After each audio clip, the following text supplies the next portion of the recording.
Welcome to Faithfulcrum, a podcast in which Scott and Mark have conversations about faith, spirit, creativity, meaning, and almost anything else.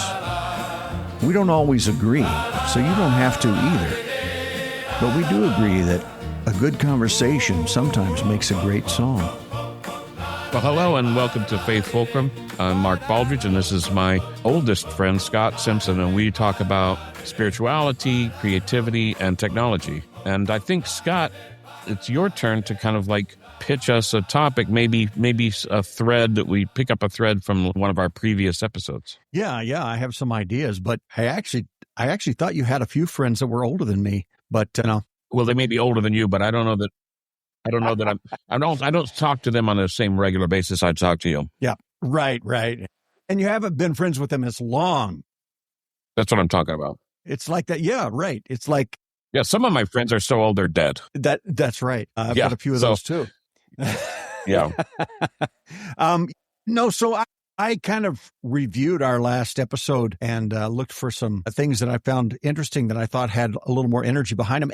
And one came up that I thought, I'm surprised we haven't talked about it before, although we've touched on it in different ways. But you brought up the importance of learning. And I think it was in the context of, we were talking about longevity of life and the quality. Yeah. And we're talking about qualities that needed to be there to make that worthwhile. But one of the ones that you were really clear in reminding us of was that capacity for learning or being a lifelong learner. And since both of us are educators, I thought it would be good. And since we met each other while we were in school. Well, and I would say obviously both lifelong learners. Well, yeah. But I thought it would be good for us to talk about learning. Yeah. Yeah, that's good. Yeah, you and your quite old age now. Have jumped in both feet into a technology that didn't exist just 4 or 5 years ago. Right. And that's, I think, honestly, that's I think there have been some studies around this, but I think that keeps people living longer. I think it's been shown that when you have nothing left to take in and to be excited about, and for me, learning has always been about the excitement. Real learning has been. Then it's hard to keep going. Yeah, I've wondered if it's not. I mean, I just don't. I'm always I'm just doubtful sometimes. Yeah. I wonder if it's not that really, if you are aging well, your brain stays interested and active, and if you're not, it stops being that way. But it does seem like there's some evidence that they talk about a cognitive surplus.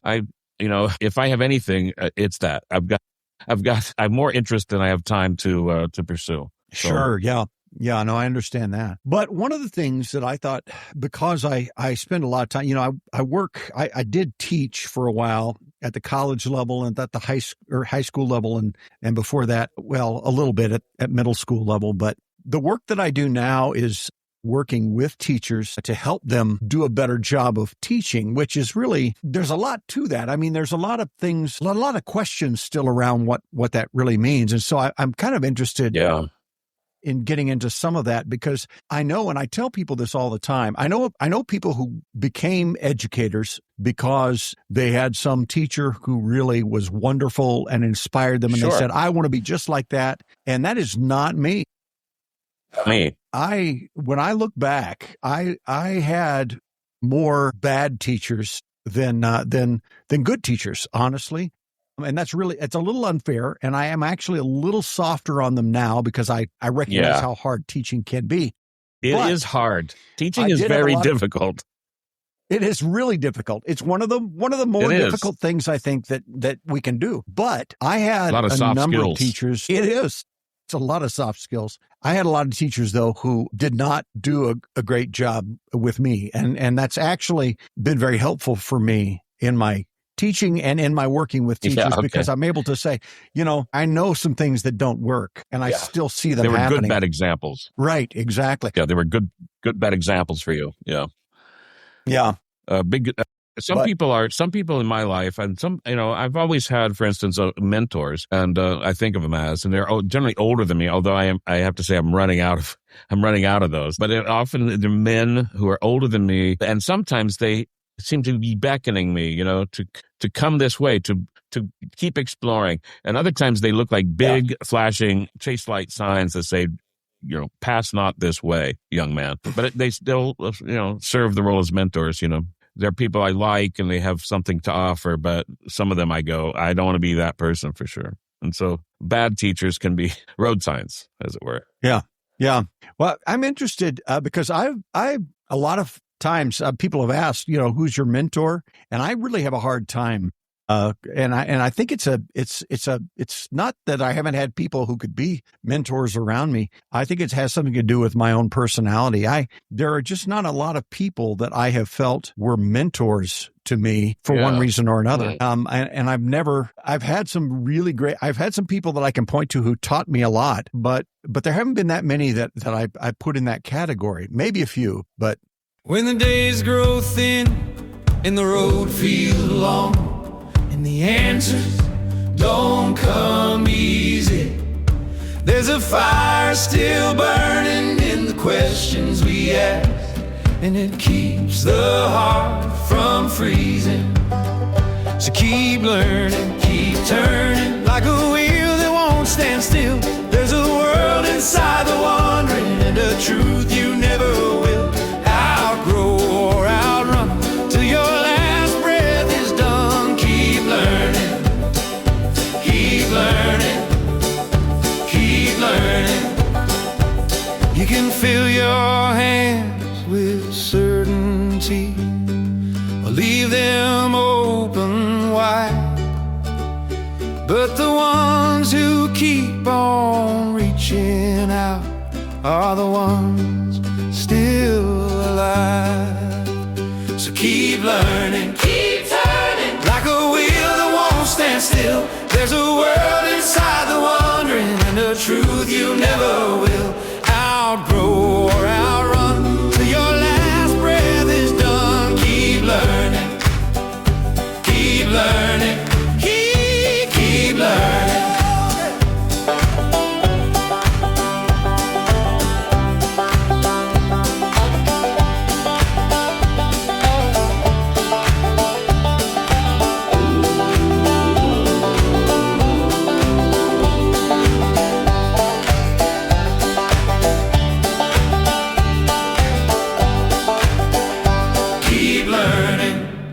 So I'm always interested in. I've always been interested in talking to people much younger and much older than me. I always have been since I was, I'd be a teenager and I'd be very interested in talking to small children about what they thought, and then people in their 20s or 30s, and that's hasn't left me. It's just like I say, there are fewer people older than me now, but I have always I've sought them out. Maybe that's why, but also. But yeah, there are people, like I say, there are people I would call mentors that I would never want to be like, but that have taught me something over a long period of time. That's what I mean by mentor. People who've taught me over some period of time, years, something of importance and have guided me in some way. Yeah. Are some of those people? I guess I've always had mentors. Are some of those people not face to face? I mean, I'm assuming maybe that some of them may be people you've read or people whose work you've That's a good point. Yes. Yeah. There are authors. Okay. So I would say this about myself as a reader. Let's just talk about reading at the moment, not just other arts. But okay.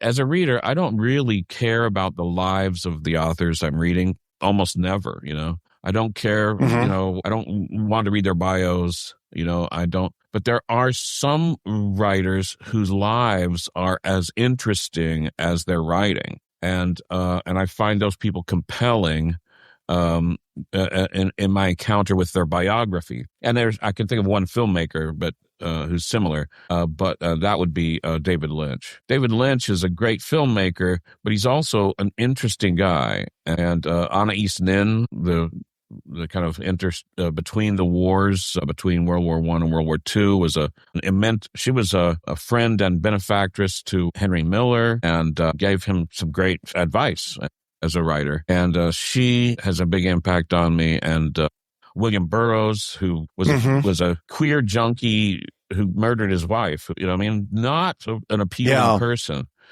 in many ways. But I love him, and I feel like he sparks compassion in me, as well as he has taught me so much. Yeah. So yeah, there are some writers and artists too. Yeah. Do you have writers or artists like that you feel like have mentored you remotely, as it were? Yeah, I think so. Or not much? Probably some. Okay, yeah, obviously but not much. I think my definition of mentor maybe is just different than yours. Maybe. I think that maybe I would have to feel like I've learned a lot from a lot of people who I wouldn't want to be like. Okay. That's right. Yeah. So I agree. I understand that. I agree with that. I guess maybe I wouldn't think of that as mentoring. The time in my work when this comes up, in my work with teachers, we do a little activity that's about, it's a measurement of levels of listening. There are 4 little levels. One is just kind of hearing stuff and saying, yeah, I don't agree with that. Oh, I agree with that. Yeah, I don't. And the next one is being open to getting new information. Like if I listen to a doctor, I know he's got more training than I do around this. And so if he tells me that this thing in my body is doing this, I'm probably going to say, oh, okay, well, he knows, The third level has to do with empathy, where someone is talking and I begin to feel with them, their emotional, I'm open to, if they're sad about this thing, I become sad. I empathize with them. But the fourth level, which very rarely do we get to, and thank goodness, because we shouldn't get there all the time, it really, in my mind, is that level of mentoring where before I ever even go to this person, ahead of time, I am thinking, this is going to be life-changing. When I sit down with this person, this will be life-changing. And I have a few people, maybe, that I have gone into conversations with or stuff that I felt like that. But by and large, I don't. And I point out to the teachers, it's not like getting at this deepest level is a great thing, because that's also how we get cults. If I go to someone and I say, without discrimination, you will change my life, I could be led into almost anything. But I would say, if you think of mentorship as being kind of close to that fourth level, none of the mentors I'm talking about would be like that at all. Really, very few. Met a man with a shining grin, said, follow me, I'll show you how. But the road he walked was worn too thin, and I turned around somehow. Met another who spoke so loud, like he owned the truth outright. But his shadow stretched across the ground, and it didn't look like light. They were road signs pointing where not to go. And I thanked them just the same for the things they didn't know.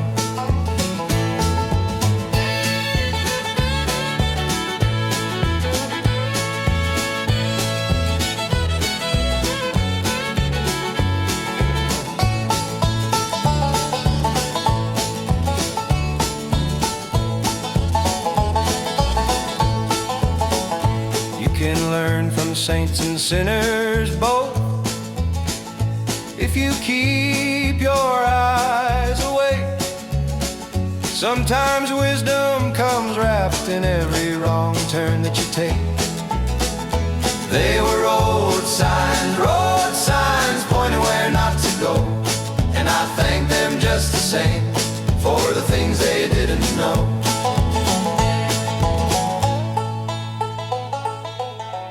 I'll give you an example. So a guy who was a facilitator of the arts, I would just say that. He had a little bit of money. He was an eye surgeon, and he got interested in art. And so he started hanging out with young people in the local coffee house, and he would host little parties at his home, trying to bring artists together. And he started Hallucination, the band I played in with for 15 years. Yeah, Fred Mazoff, He's now passed. He died last year, and that was a milestone for me. He was 80, I think, or something. But yeah, he had fostered this community, this scene, really. He was like the old, what do they call them? The salons. He would have these kind of musical salons, Yeah. And so when we started the band, it was a quartet, and we were meeting, once a week. And every so often, I just wouldn't make it to the practice. And one day he said, are you going to do this? Is this going to happen? Are we going to do this? Because I'm there every week, and if you want to do this, you got to be there. And I thought, yeah, okay, yeah, all right. And I just took it seriously from then on. He changed me from being a kind of dilettante, show up when I want, to being committed to something. And I jumped in. Head first. I became kind of, between the two of us, it was like me and him were pushing the ideas out. And it was mostly, he provided the structure. He was like a producer. Yeah. And I was able to push my ideas out into reality and to collaborate with some really beautiful and amazing artists. So not just that quartet. It was really, in the end, it was like, 25 people total, that we worked with over the years. And, but it was that moment that he just kind of challenged me to do it. But he would tell the same story over and over again. You know what I mean? Yeah. He was obsessed with Star Trek. He was kind of a fan of the Nazis. I'm not trying to say anything negative about the guy, God rest his soul. But anyone who knew him for any period of time heard him say, positive things about the Nazis. Yeah. So I wouldn't call him a guru. And I think what you're talking about is a guru.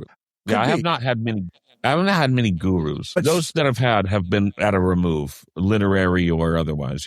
Yeah. Well, and Mark, I'm gonna cut my camera off because I'm having problem, I think, with my connection. So I'm going to see if that cutting my camera off helps. You're blurry, so go ahead and cut it off. Okay. I have to say, I think people are surprised by this. I do a Zoom meeting with a bunch of writers every week. Yeah. And I'm at meetings and other things that I have. I'm not looking at I'm not looking at the screen. Almost never. Yeah. I check it out every so often, but I have a tendency to look kind of above out of the wall. I'm looking at the blank wall almost all the time. Well, that's interesting. I sometimes look at the other person I'm talking to, which is normal, and quite often I find myself looking at me, which is really strange.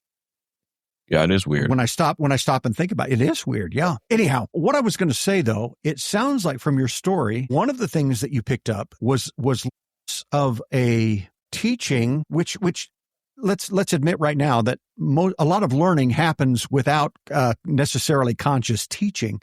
It was more picking up a way of doing things. Now, I could be off, but around the time that you got started with him and with that was not long after you and I had been together pretty extensively through high school and through college. And what I recall, and this is still a big piece of my life, at least my experience of the creative work that we did, the creative things that we did both in high school and in college, is they were very much improvisational. They were very much, it happened in the moment, not a lot of planning needed. And in fact, part of the deal was we can do this without any planning and it still works well. And we can do these amazing things without putting in a lot of time or effort or energy or consistency necessarily. But it sounds like you're describing with hallucination was maybe an experience of the certain types of things that only come with intention and showing up and being there and saying, this is what we're going to do, and I'm going to do it well. I don't know. Yeah, maybe so. I will say, hallucination remained. Yeah, go ahead. No. Okay, well, hallucination remained. Yeah, hallucination remained entirely improvisational. Right. I would push ideas out through what we were doing. But that was at a fairly high level. And really,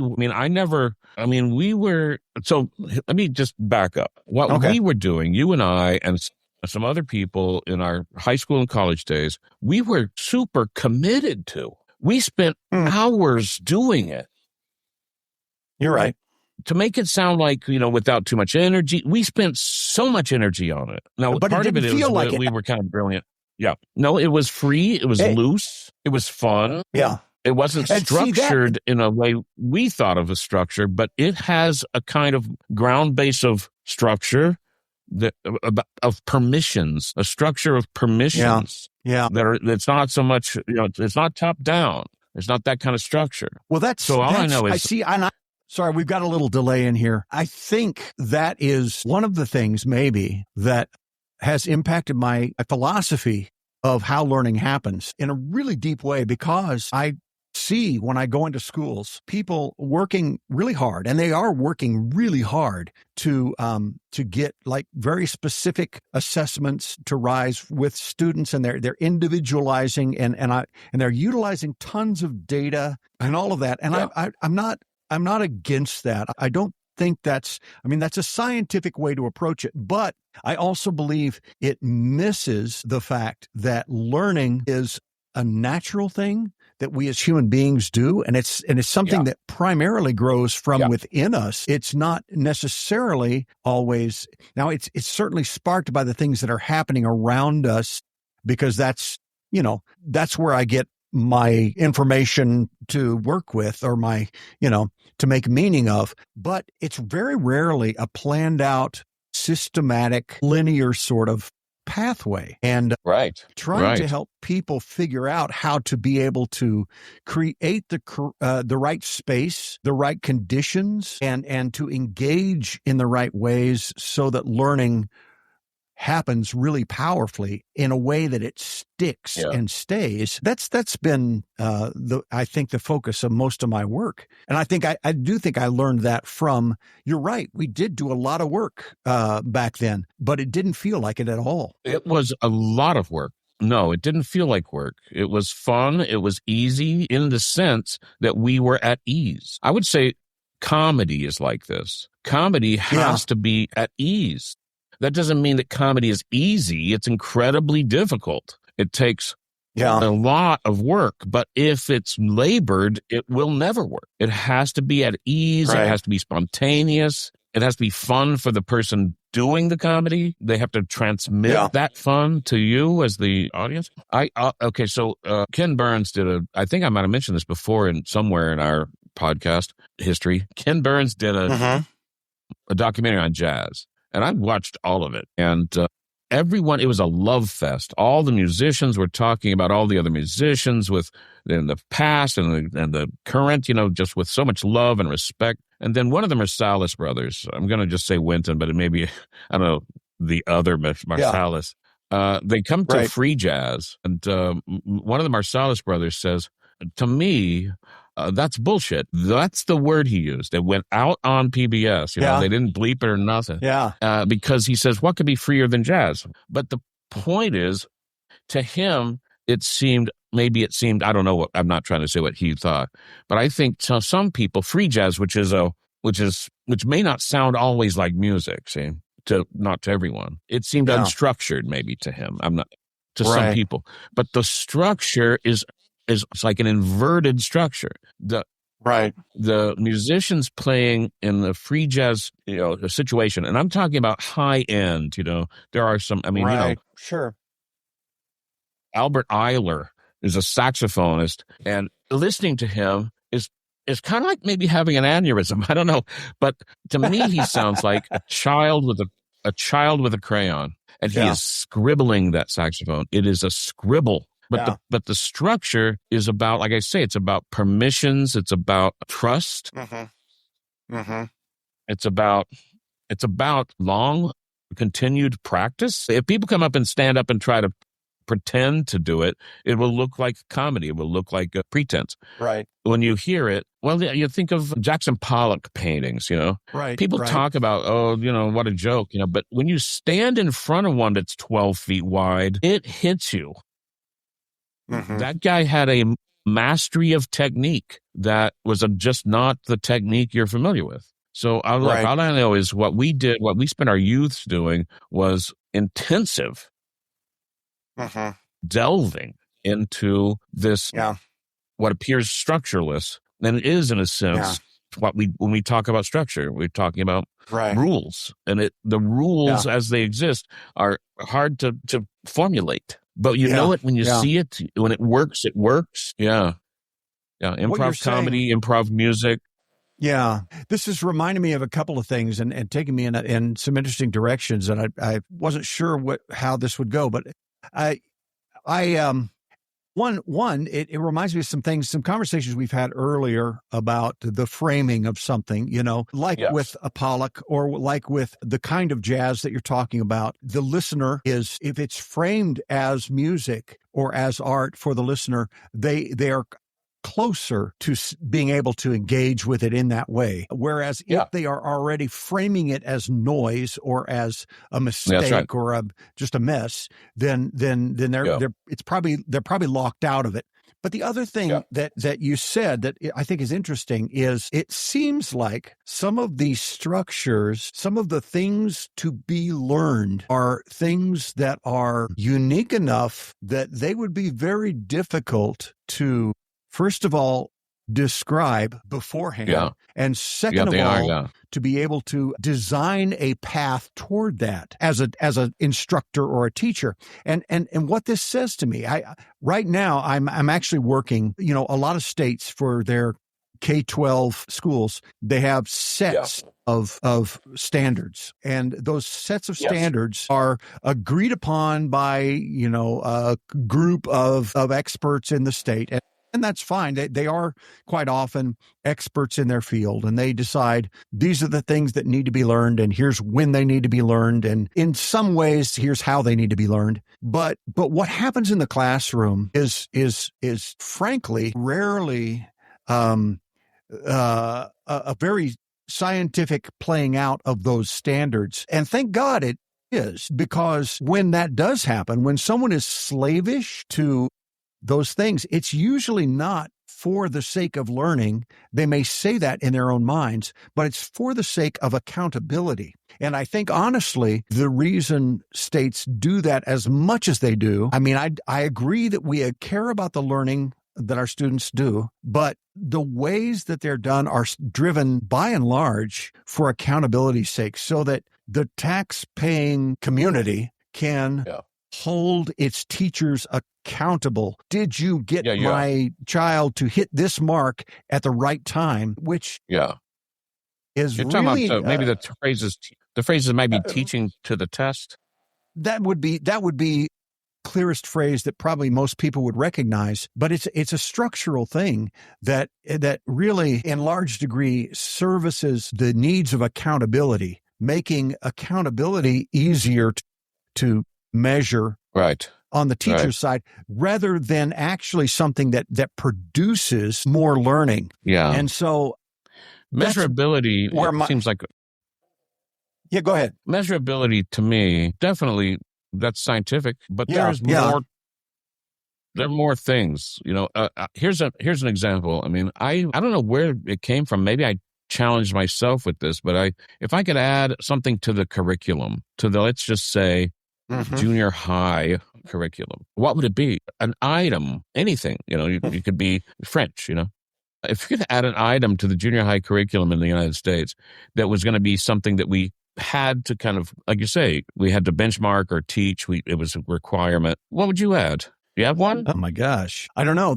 That's too broad, because every time I think of what it would be, I'm thinking within my own concept, pretty narrow think of a concept that people at that age need to grasp. I think one of the things that should be embedded in everything is just simply how do we engage with other human beings in civil and productive ways? Because I think we're trying that, but that's also not something that you isolate and work on. It's like something that you have to do in the process of all the other things you're learning. Yes. That happens in the classroom, around the subject. But also, would you describe it like, you can tell me this, because I'm under the impression that civics is not a subject anymore. Is civics a subject in schools for children? It is. It is becoming that a thing anymore? Very, very big subject right now, because there's a lot of push. But what's interesting about that is I think civics is really important. But what brand of civics are you talking about? Because I get it. I know, right. Yes. I know that there are some civics things that are focused on what I would actually call patriotic nationalism. Yes. And which is a bizarro kind of thing to me. But, so what we're hearing on all sides is we need more civics academics in school, but what does that look like? And that goes back to the problem. I'm not going to get into that, but I know what it looks like to me. To me, it looks like the process of government in the United States. We just study how that, things are supposed to be. But if I could add something to the junior high curriculum, just a concept, it could appear in a number of courses. It wouldn't have to be a whole course. It's emergence, the principle of emergence. I did a whole presentation. Arises. Yeah.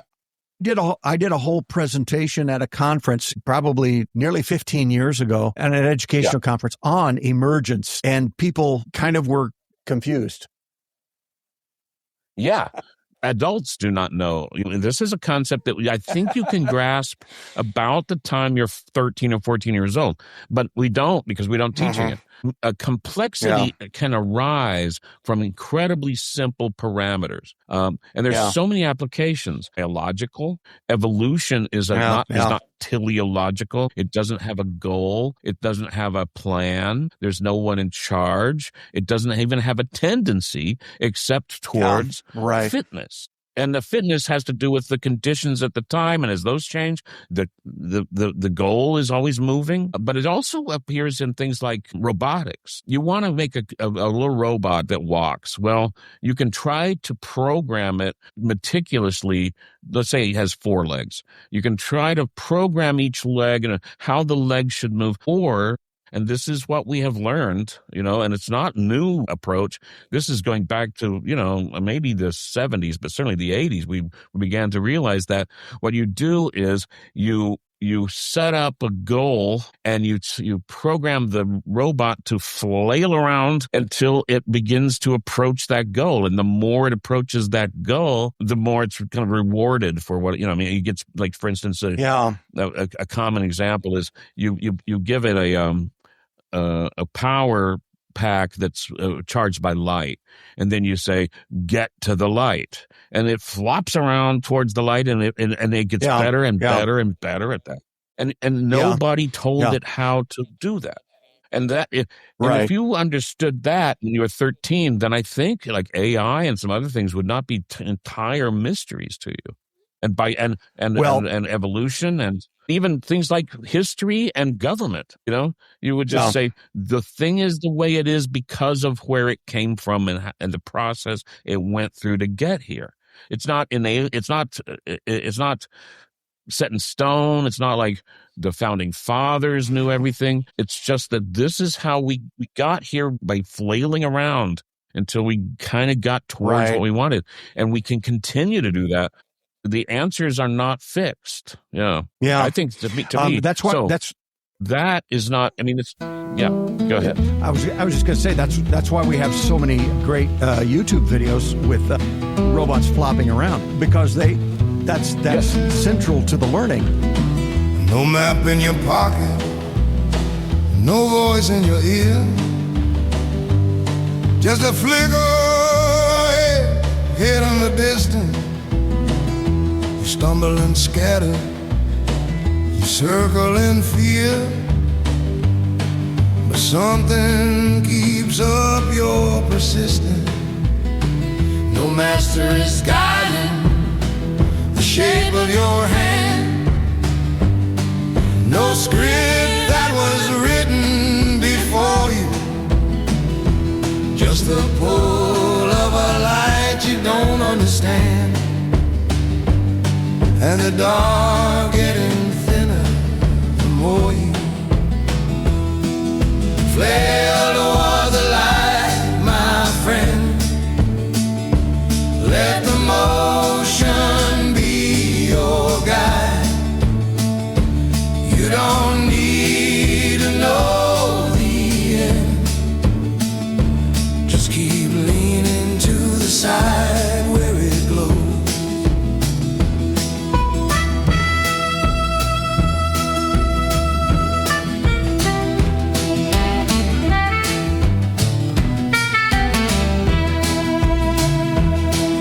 Someday you'll look at the path that you made and swear it was planned from the start,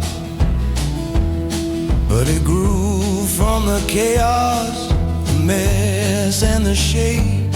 and the reach of a wandering heart.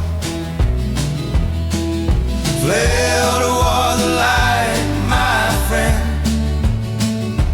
Let the motion be your guide. You don't need to know the end. Just keep leaning to the side where it flows.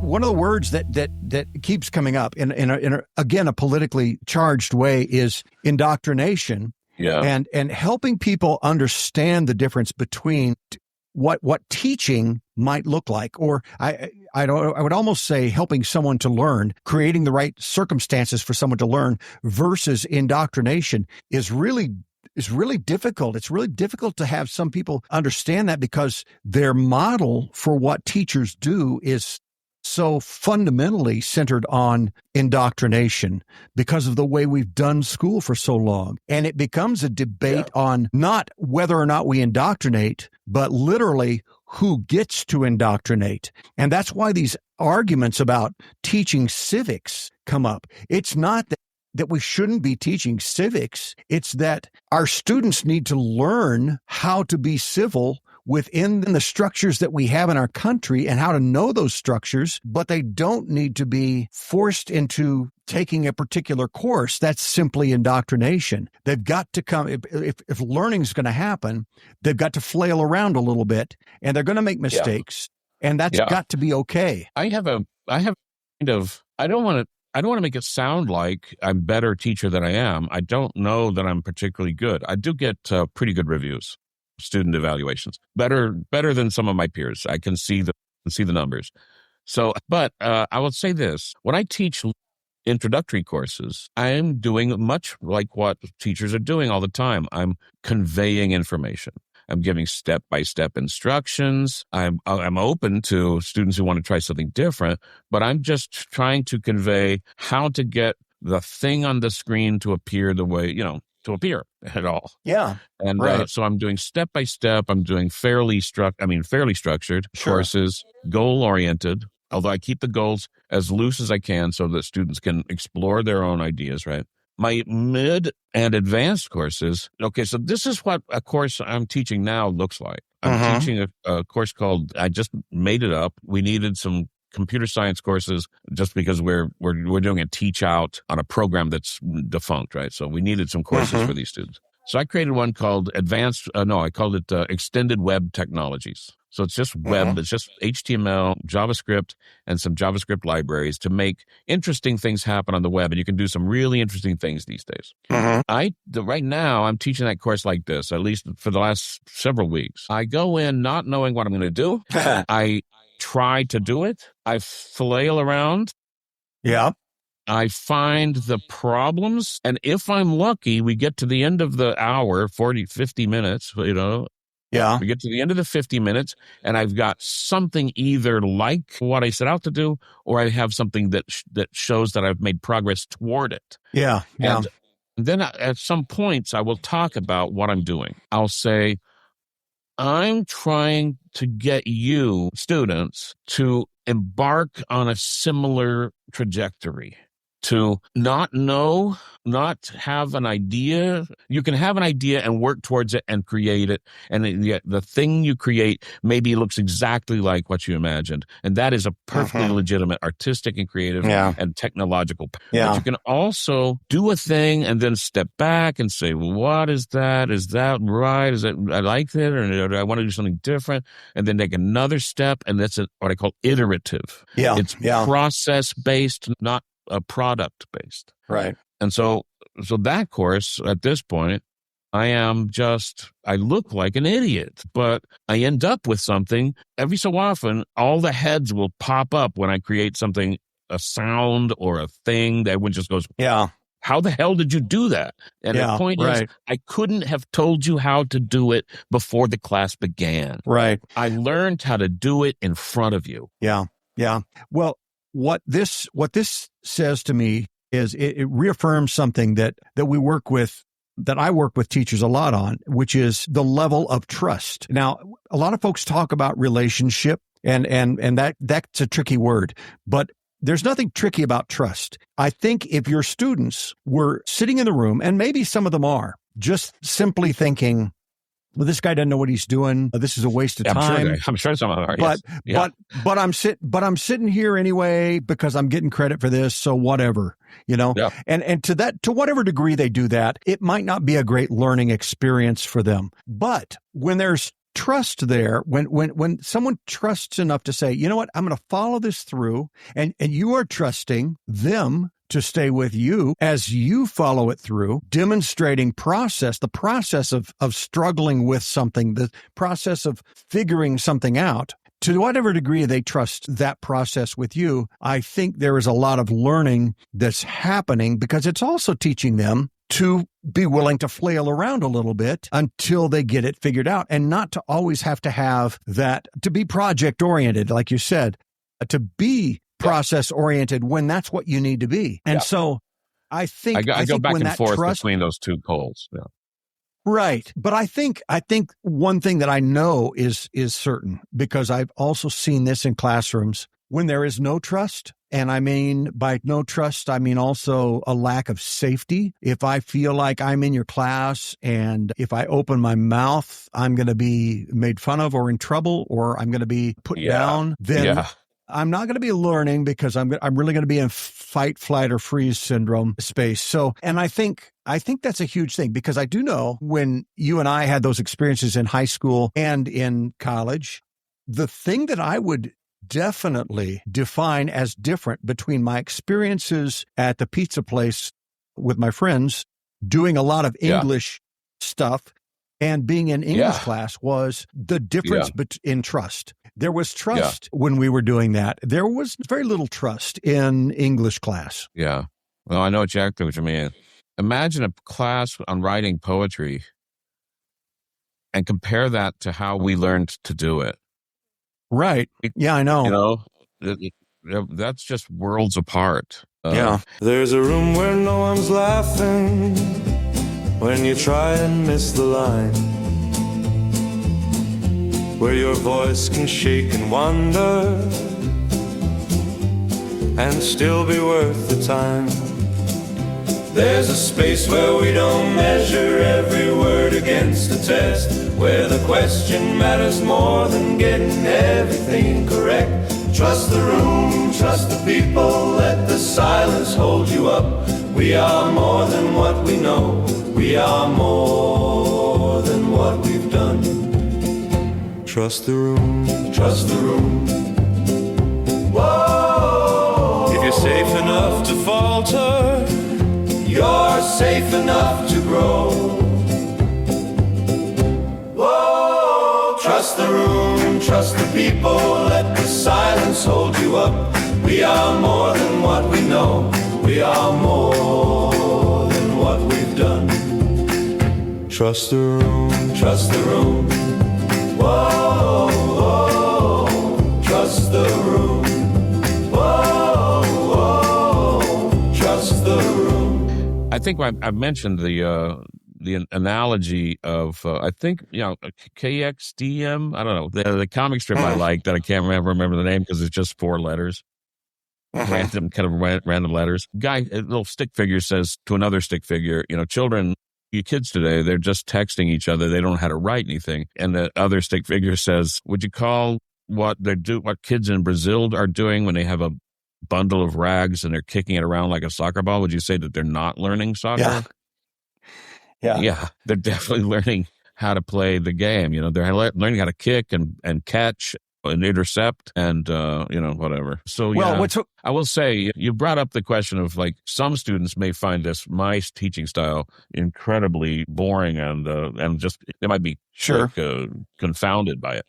I'll say this, I make it very easy for people to skip class. Yeah. And the reason I do that is because then at some point they realize they have to show up again, and they show up and we as a class are doing something totally different. Yeah. And you can see their eyes just going like, how did we get here? Yeah. And all I can say is I'm just trying to encourage them to jump in, because it looked like I didn't know what I was doing. It looked like nobody in this classroom knows what they're doing. Nobody knows how this stuff works. And then we got to some place that is impressive, and they have an opportunity to step in at that point. Yeah. You know, I can't, I'm not a salesman, but maybe I should, at least when people show up, I should maybe just say that out loud. Yeah. I don't want to belittle them.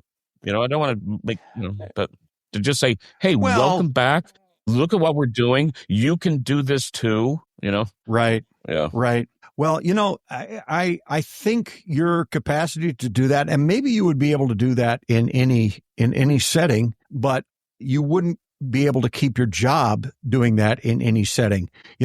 This is one of the things that I'm so frustrated about, the level of accountability and the ways of keeping accountability with teachers today just really don't allow them to be like that. In fact, in many cases, it horrifies me to say this, because I realize how absolutely glad I am I'm not still teaching high school. But in many cases, they literally have scripted lessons that they have to teach, and they are told, do not deviate from the script, because fidelity to this script, according to our data, is what will make your students learn. And if they don't learn, and we find that you have not been keeping to the script, then you know whose fault that is. Yeah, exactly. Yeah. And so it's a horrific thing to me, because it almost ensures a certain bar that will be set that's very low on the learning. Very low. Can happen in those classrooms. Or for teaching. Incredibly low. Yeah. Or and that's why that's why we have a teacher shortage right now. That's one of the reasons. There's a lot of reasons, but it's not just because they're not being paid enough. It's also because there is no joy in it. Oh God, I could not do that. Well, that's why I teach adults. Well, that's why I teach adults too. No one's looking over my shoulder asking me, why I'm doing this that way. I'm able to do it in the way that I do it. But I also understand that not everyone can do that. I'm not an absolutist. I recognize that there are some people who might call themselves teachers and go out there and do things, just do it the way they do it, and it's going to result in horrible. So the answer is not just letting teachers do it however they do it, but helping them to do it in ways that really, truly foster learning, not just enable us to keep check on them better. Yeah. Yeah, well, I couldn't do it. I couldn't do that kind of job. I wouldn't do it. I would hate my life and my job. I would do something else. Yeah. I did teach, and I have taught high school age students, and even junior high age students, and even about two years ago or a year and a half ago, I did a full year with sixth graders. I may have mentioned this before. Was this in South Korea or back in the States? No, right here in Reading, Pennsylvania. Oh, okay. I contacted a local, I guess it was a middle school, and said, I would like to try to teach sixth graders to make from pure code. Now, the code is HTML. Yeah. It's all HTML syntax, but it was a framework of HTML that reaches into JavaScript a bit, but it's all looks like and feels like and works like HTML. So it's not even, it's a markup language. It's very easy to learn. And I said, and we would make from pure code, we would make interactive 3D environments for the web that would live on the web, and they can share a URL and share their work with anyone on the planet. And I did that for a year. Every Wednesday I met with basically a homeroom group, and some people were more interested than others, and some kids got it more, and some got it up to a certain point and then couldn't kind of go further. And what I was actually looking for was what the limit was, how young I could reach people, these kids. Yeah. And then there was a small group that went the whole way, and I can't say they had the abstracts down, but they were able to manipulate code and create things like that they preferred from the code that we worked together on. And I just wanted to know if that was possible and how young a learner could be. But I had total freedom. I had total freedom for that, 40 minutes or whatever it was every Wednesday. That's great. Nobody was going to look over my shoulder. I had no script. Yeah. So, I mean, that was an interesting and useful, a productive experiment for me. But could I have taught those kids all day? No, I couldn't have. Yeah. Yeah.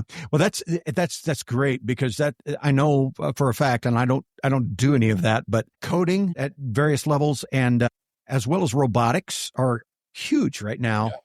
Going way down into even into elementary. They're learning early elements that are going to lead to that. So I think that's great.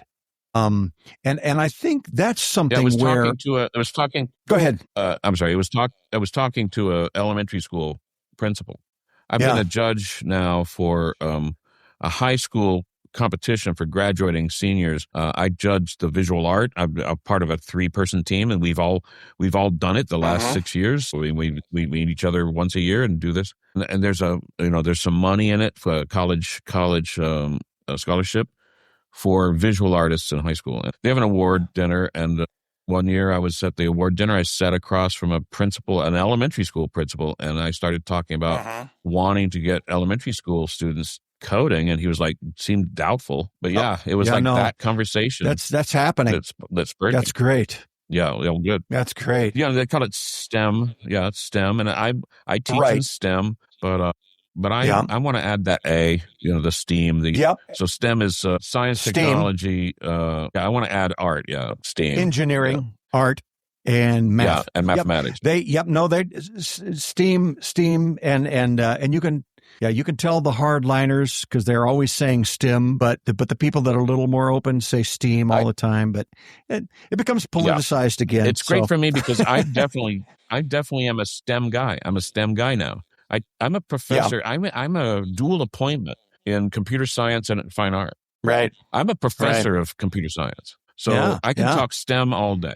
But at some point, I'm gonna throw that extra A in there, because I'm an artist who uses computers. That's what I am. I'm not a computer engineer or whatever. I'm not an engineer. Yeah. I'm an artist who uses computers. And it's funny, I was just thinking this the other day. You don't say an artist who uses paint. Nobody says that, right? We say painter.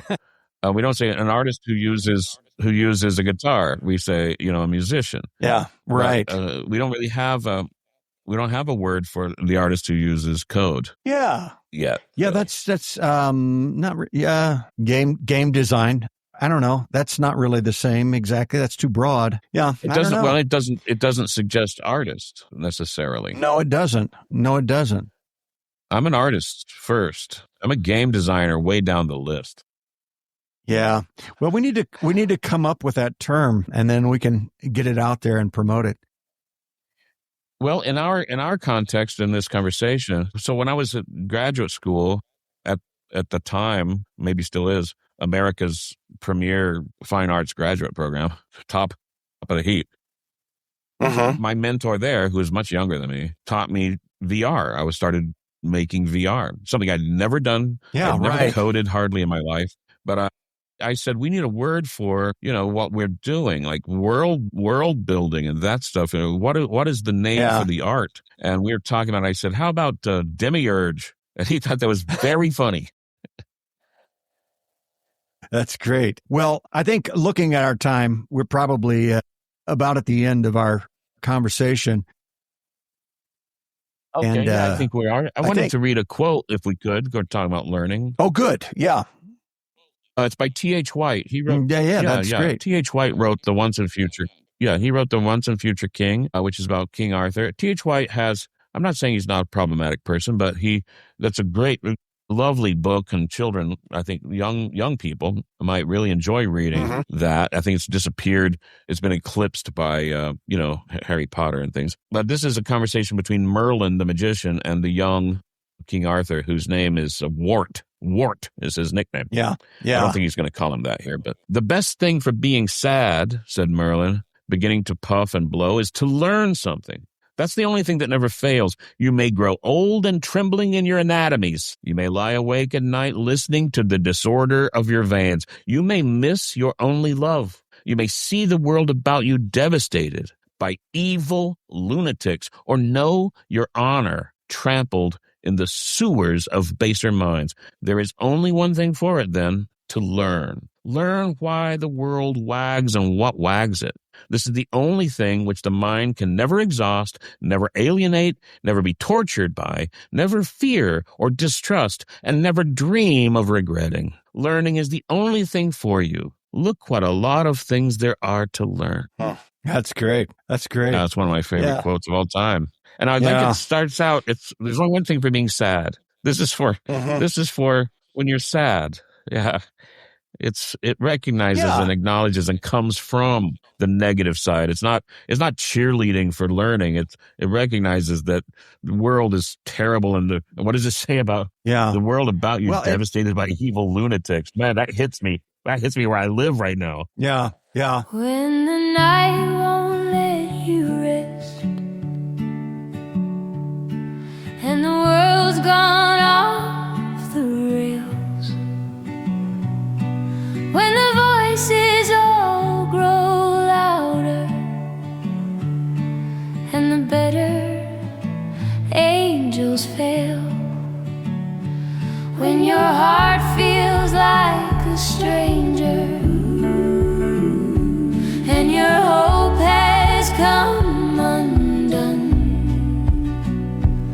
there's a quiet kind of courage in the work that's never done.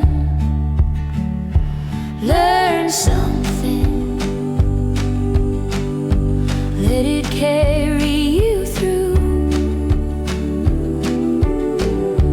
When the world breaks open, let it open you too.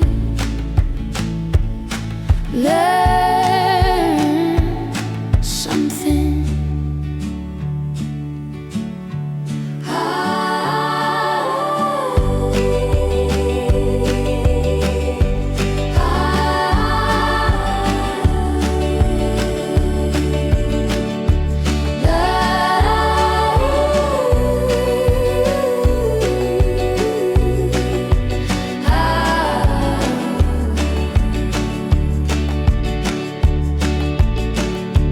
Not to conquer, not to claim,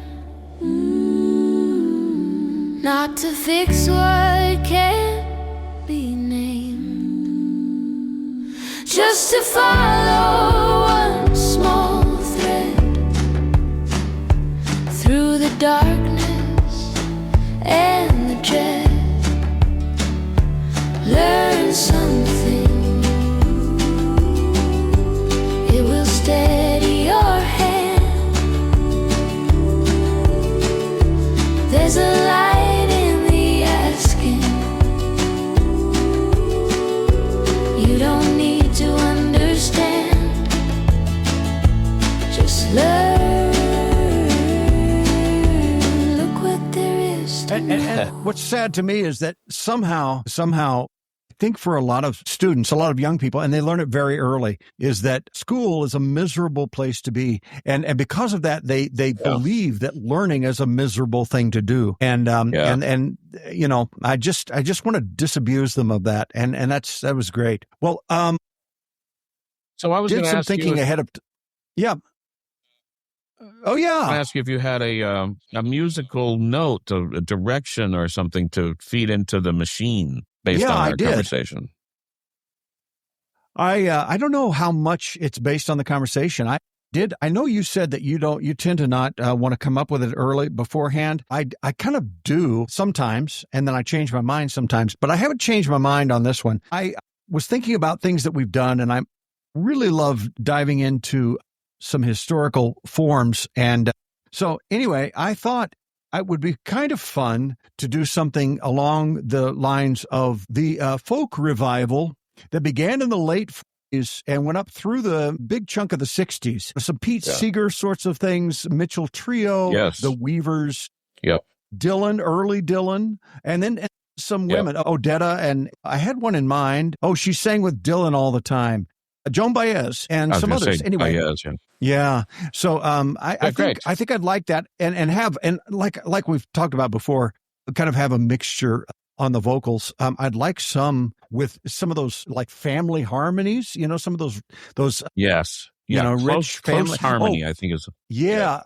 Peter, Paul and Mary, or Mitchell trios, that sort of thing. So, and then maybe some solo stuff as well, both male and female. So anyway, we'll see what this does. I think I think some of those folk singers might have something to say about learning. So it might be a good combo. So okay, well, I'll look forward to hearing it. Yeah, thanks, Mark. Scott, thanks for hosting our discussion. Terrific.